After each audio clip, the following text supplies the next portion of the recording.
যাদের আপনজনেরা প্রবাসে থাকে তারা চাইলে আমার মতো করে নিজের হাতে রান্না করে এই পদ্ধতিতে খাবার ফ্রোজেন করে পাঠিয়ে দিতে পারেন। আমি আজকে গরুর মাংস পাঠাবো, তো আমি মাংসটাকে আগে থেকেই রান্না করে ঠান্ডা করে নিয়েছি।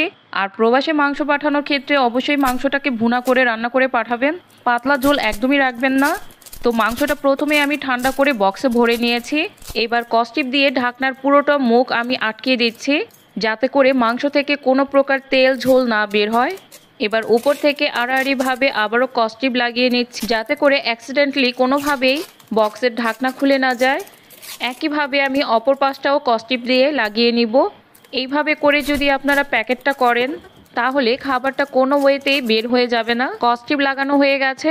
এবার একটি পলিথিন ব্যাগ দিয়ে ভালো মতো বক্সটাকে মুড়িয়ে নিব এবং বক্সটাকে ডিপ ফ্রিজে রেখে দিব।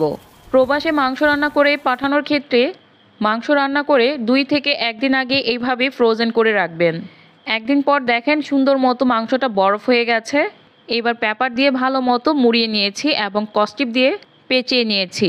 এটা এখন প্রবাসে পাঠানোর জন্য প্রস্তুত। এই ফ্রোজেন মাংসটা কিন্তু 5 থেকে 6 ঘন্টা পর্যন্ত বরফ হয়ে থাকবে, আর এই সময়ের মধ্যে আপনার প্রিয়জনের হাতে পৌঁছে যাবে আপনার রান্না।